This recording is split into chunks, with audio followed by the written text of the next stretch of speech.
del desarrollo intelectual o discapacidad cognitiva. Los trastornos del desarrollo intelectual son una serie de alteraciones caracterizadas por un bajo nivel de inteligencia y limitaciones en el comportamiento adaptativo. El síntoma principal es la dificultad para pensar y comprender.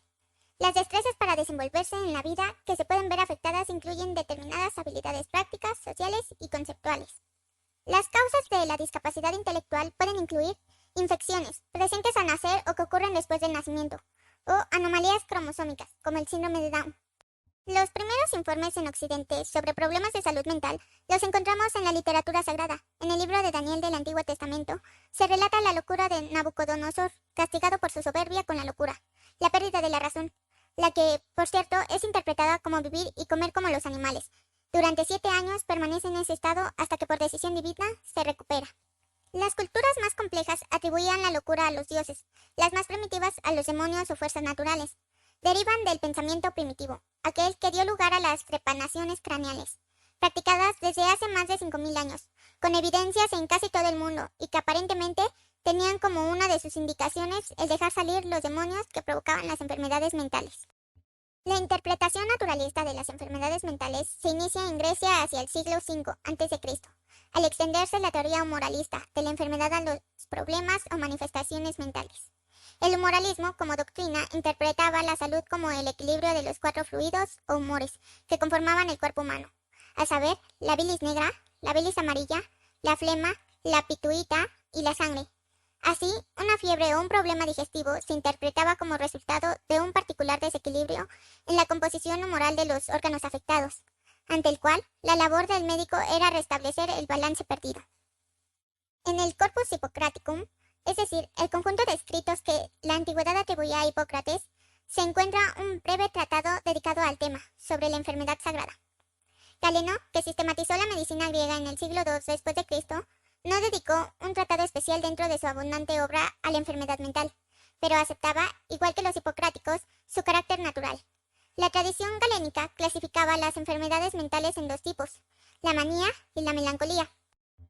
La primera se produciría por un exceso, bien sea del humor sangre o de la bilis amarilla, y se manifestaría con alucinaciones o delusiones, mientras que la melancolía se originaba en un exceso de la bilis negra, y su principal manifestación sería la depresión. Seguin y Esquirol inician científicamente el estudio de la discapacidad mental. Durante los siglos XVII y XVIII, a quien se tenía una discapacidad psíquica se le consideraba persona trastornada, que debía ser internada en orfanatos o manicomios, sin recibir ningún tipo de atención específica. A comienzos del siglo XXI, y con un evidente incremento de los problemas de salud mental, nos señalan la necesidad de profundizar no solo en el tratamiento de la enfermedad mental, de su inclusión como problema prioritario de salud pública, sino en encontrar las raíces de nuestro pensamiento sobre la locura y sus implicancias sociales. Se les denominaba imbéciles, dementes, débiles mentales, diferentes, locos o locas. Aparece la terminología niños y niñas idiotas en el entorno de quienes investigan la materia, y posteriormente desde el ámbito médico, oligofrénicos u oligofrénicas. El cambio de terminología se debía haber hecho hace ya mucho tiempo, y por la misma razón por la que el término retraso mental sustituyó a los términos de morón, imbécil e idiota, con los que se denominaban el retrasado mental leve, retrasado mental moderado y retrasado mental severo, respectivamente. El primer peldaño en el estudio de las enfermedades mentales puede considerarse colocado por el médico griego Alcmeón de Crotón, aproximadamente en el año 500 a.C. La idea de Crotón fue posteriormente tomada y desarrollada por Hipócrates, el padre de la medicina. El retraso mental era considerado como una forma de locura o insania hasta 1689. Entrando al siglo XX se cambia porque el término retraso mental puede resultar ofensivo, y este se correspondería más con el término amencia, que quiere decir ausencia de mente, mientras que la enfermedad mental se relacionaría con el término demencia, pérdida de mente. El vocablo retraso mental ha sido desplazado por el término discapacidad intelectual en ámbitos legales y políticos, y en contextos clínicos y de rehabilitación se propone usar trastorno de discapacidad intelectual. En 1881, en Leipzig, aparece la primera escuela pública destinada a la enseñanza de deficientes mentales.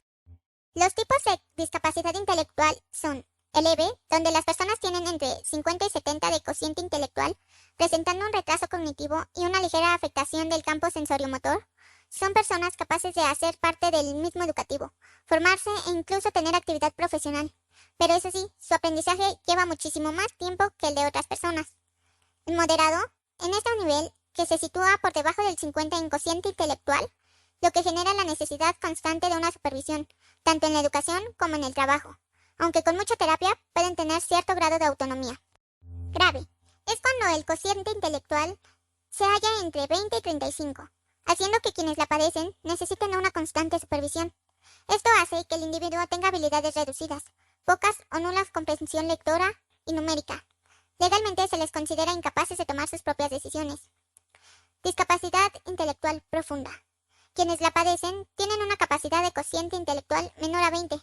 Esto implica un cuidado de forma permanente, y la tasa de supervivencia es muy baja, ya que suele aparecer acompañada de problemas neurológicos, y su capacidad comunicativa es bastante baja o inexistente.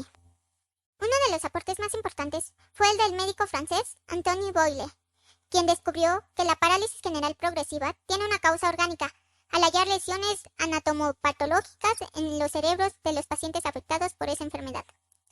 Al dejar de enfrascarnos en nuestra propia imagen, como ocurriría en el mito de Narciso, el estúpido está enamorado de sí mismo e ignora todo lo demás.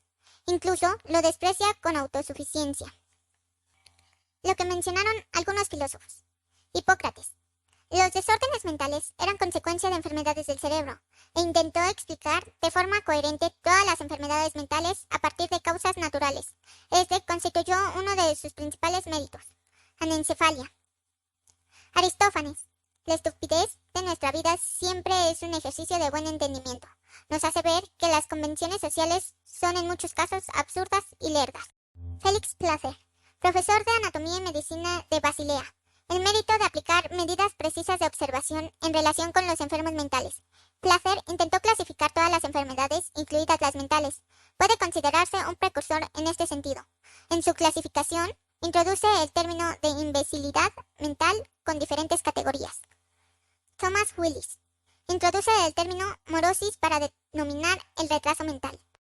Johann Hermann definió la forma nuclear de la estupidez.